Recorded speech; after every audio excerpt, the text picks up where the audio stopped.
안녕하세요. 초등학교 다니는 딸 하나를 두고 있는 40대 여성입니다.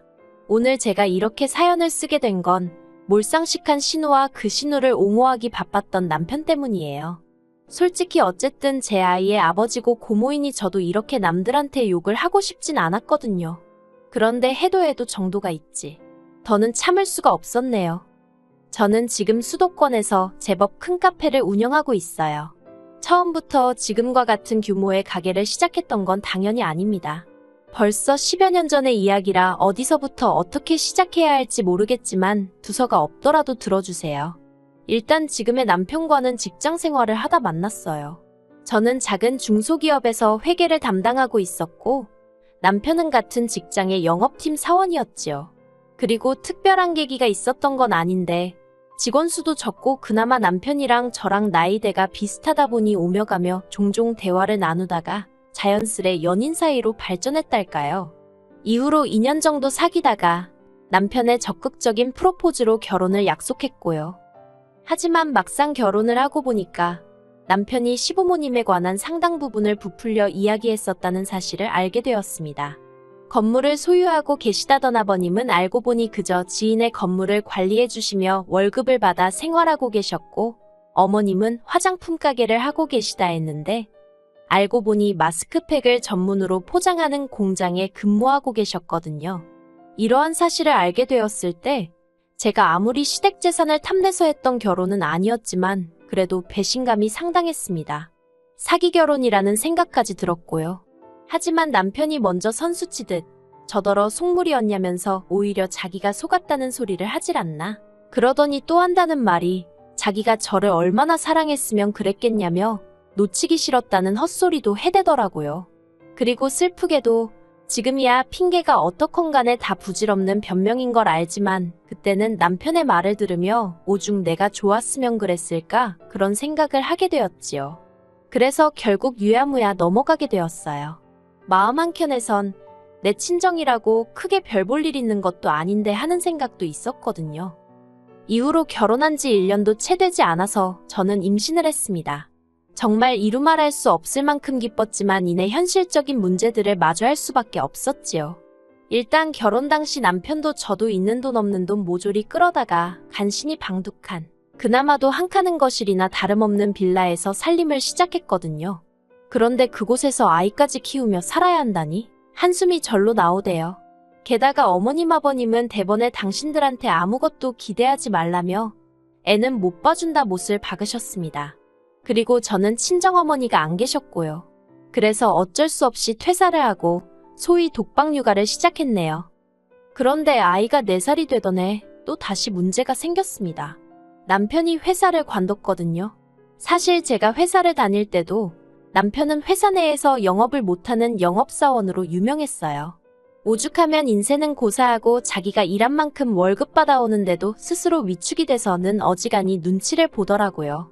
그리고 그런 와중에 상사가 바뀌었는데 전에 상사와 달리 남편한테 대놓고 사무실에서 핀잔을 주고 그랬던 모양이에요. 남편이 저더러 너무 괴롭다며 회사만 가면 숨이 막힌다고 난리였습니다. 지금 생각해보면 그게 공황장애였지 않았을까 싶어요. 아무튼 그래서 남편이 회사를 관뒀는데 힘들다는 사람한테 안 된다고 버티라고 할 수도 없었으니까 그냥 어쩔 수 없는 상황이었네요. 그래도 다행히 남편은 그렇게 무너지는 대신 바로 다른 길을 찾아 나서더라고요. 그리고 그렇게 찾은 곳은 남편의 지인이 운영하는 핸드폰 가게였습니다.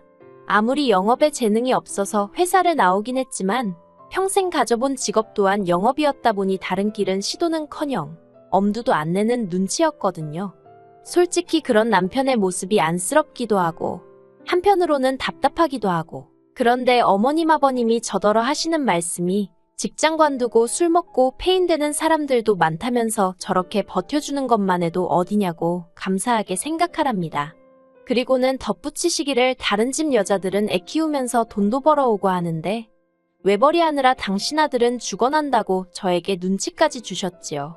차라리 저한테 지나가는 말이라도 너 참 속상하겠다 한마디 해주셨으면 저도 오히려 죄송하고 감사하게 생각했을 텐데 말이에요. 그래도 다행이라고 해야 할지 그 무렵 친정언니가 카페를 하고 있었거든요. 친정언니는 저에게는 어떻게 보면 돌아가신 친정엄마를 대신하는 존재나 다름이 없었어요. 때로는 저희 가장 친한 친구이기도 했고요. 그래서 속상하고 답답한 일이 있으면 친정언니한테 달려가 하소연도 하고 그랬지요. 그리고 이번에도 남편도 그렇고 어머님 때문에 답답한 마음을 털어놓았습니다. 그랬더니 친정언니가 이제 애도 좀 크고 했으니까 애는 어린이집에 보내고 그 시간 동안 자기 카페에 나와서 아르바이트라도 하랍니다. 그렇게 제 용돈이라도 벌면 숨통이 트이지 않겠냐고요.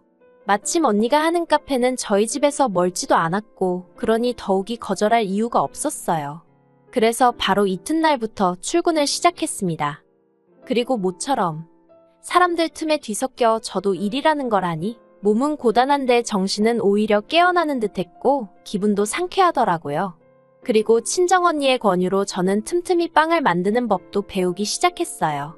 2년쯤 지났을 무렵에는 자신감도 생겨서 제가 만든 빵이라던가 케이크 등을 사진 찍어 인터넷에 종종 올리기도 했는데 그때마다 반응이 나쁘지가 않대요. 게다가 인생은 타이밍이라더니 친정언니가 형부 따라 3시간 먼 곳에 지방으로 이사를 해야 하는 상황이 되었어요. 언니는 이제 완전히 자리 잡은 가게를 남에게 넘기기는 너무 아깝다면서 저더러 맡아달라 했습니다.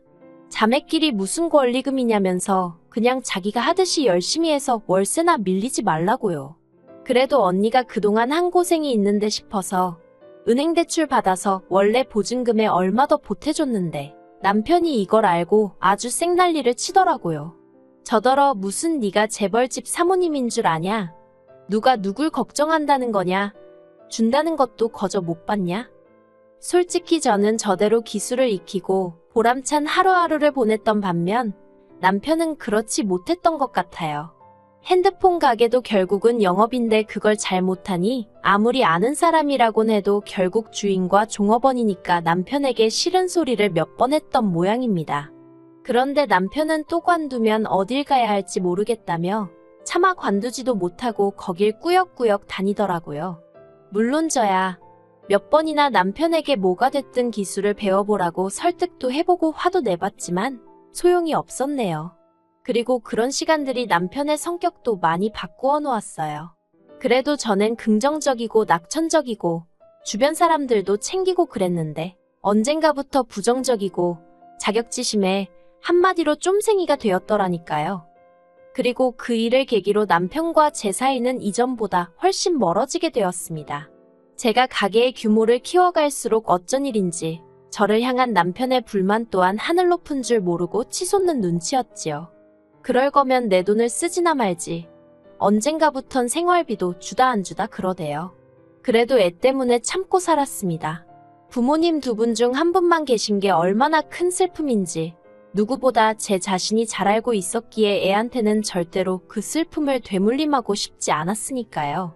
하지만 저도 사람인지라 정말이지 하루하루가 고역이었고 애만 아니면 차라리 가게에서 먹고 자는 게 속 편하겠다 싶었지요. 그렇게 부부지만 남보다도 못한 사이로 여기까지 왔네요. 그런데 그런 와중에 정말 생각지도 못한 이유로 남편과 이혼을 결심하게 되었습니다. 짧다면 짧고 길다면 길었던 시간 동안 남편과 이런저런 일을 겪으면서도 이혼만큼은 생각하지 않았는데 그런 어이없는 이유로 이렇게 될 줄은 정말로 몰랐네요. 발단은 신우였습니다. 남편과 사이가 안 좋아진 이후로 신우는 자기 말로는 저를 생각해서 그랬다지만 툭하면 연락해서 그래도 여자가 참아줘야 하지 않겠냐? 애를 봐서라도 네가 한 번 쪄줘라. 그런 소리를 해대기 일쑤였지요. 하지만 솔직히 매번 너무 듣기 싫었고 마음 같아선 형님이나 그러고 살라고 쏘아붙이고 싶었는데 그나마 신우네랑 저희 집이랑 거리가 멀었거든요. 자주 안 보니까 그걸 위안 삼아서 대충 내내 하고 말았어요. 그런데 그 신우가 저희 집 근처로 이사를 왔습니다. 그리고 그게 화근이었어요. 이사 오고 얼마 지나지 않아서부터 신우는 걸핏하면 애 학교 가고 나면 자기가 할 일이 없다면서 저에게 자기를 아르바이트로 써달라고 부탁 아닌 부탁을 해오기 시작했습니다. 그리고 저 또한 신우의 그 답답한 마음을 모르는 바가 아니었기 때문에 마음 같아선 안 된다고 딱 잘라 말하고 싶었지만 차마 거절하기가 어렵더라고요.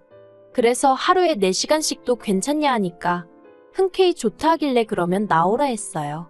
그런데 문제는 신우가 막상 출근해서는 뭘 배우려는 의지도 없고 말 그대로 시간만 때우다 가려는 게 눈에 보였다는 거예요.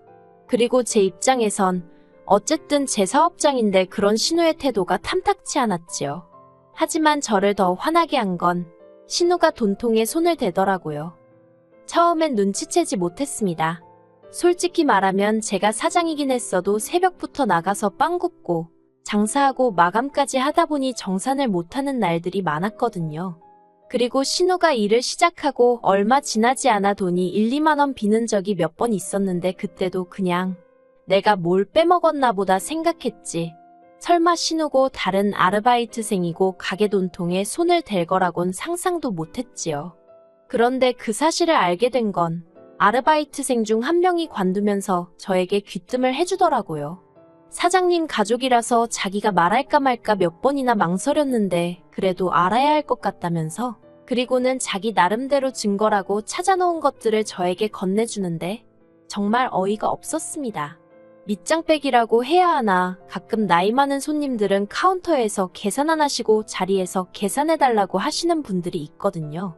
그럼 그분들건 슬쩍 자기가 챙기기도 하고 빵 2개 팔고 하나 팔았다고 하곤 남은 돈 챙기고 가랑비에 옷 젖는 줄 모른다는 말처럼 1, 2만 원이라고 안일하게 넘겼던 제가 문제였습니다.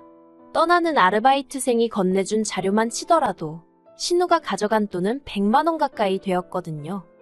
도저히 그냥 넘어갈 문제가 아니라고 생각했지만 그렇다고 남편이나 어머님 아버님이 알게 하고 싶지는 않았어요.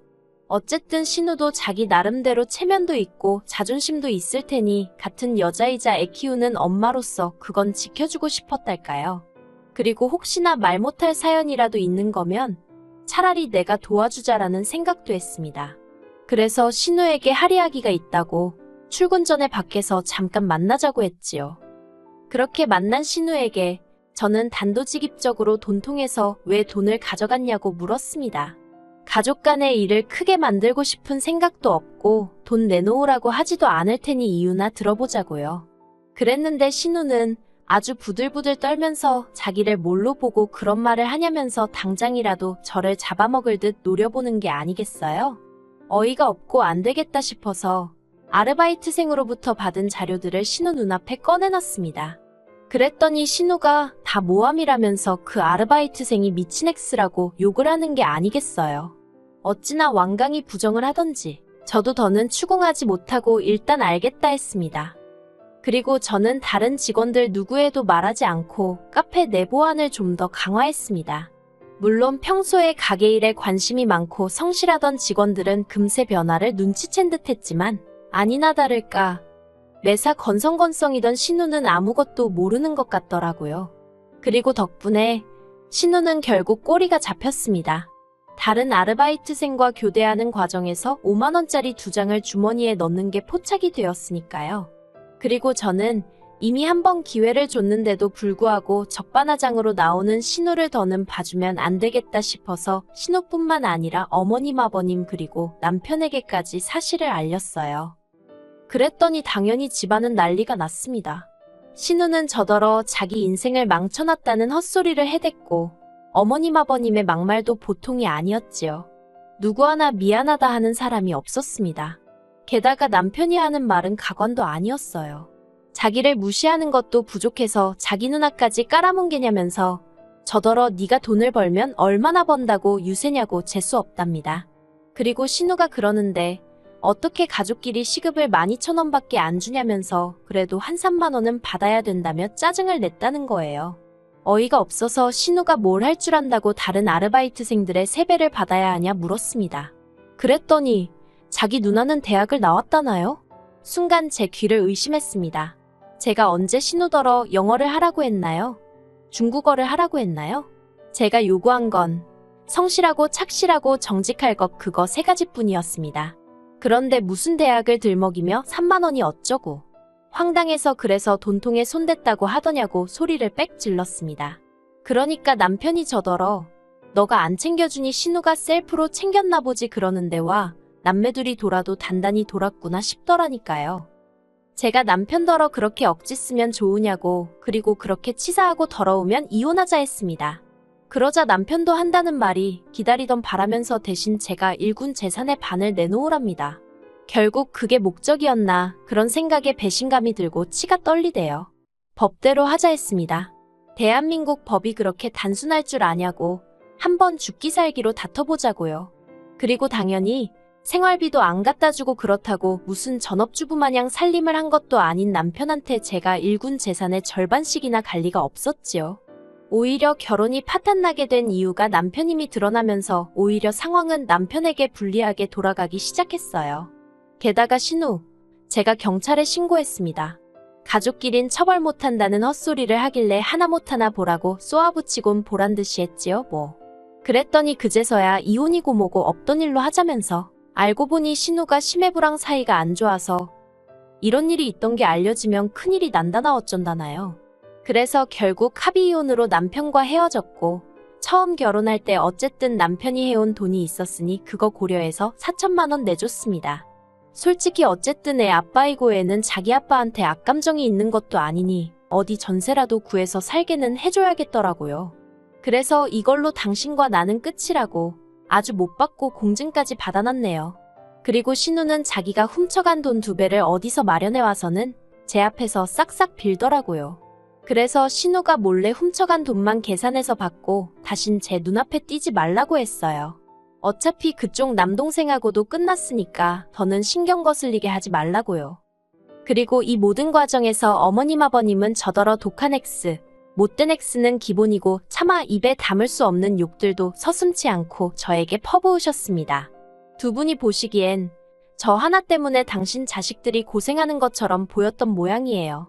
그래서 제가 이해하기로 했어요. 죽기 전에라도 부끄러운 줄 아시면 다행이고 못 아시면 그건 그거대로 불쌍한 인생이라고 생각하기로 한 거지요. 제가 이제 바라는 게 있다면 그저 우리 애가 자라서 엄마인 제가 왜 그런 선택을 내릴 수밖에 없었는지 이해해줬으면 하는 것입니다.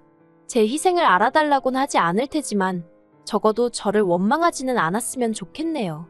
참고 살았던 이유도 그리고 결단을 내린 이유도 모두 너를 위한 선택이었다는 걸 꼭 알아줬으면 해요.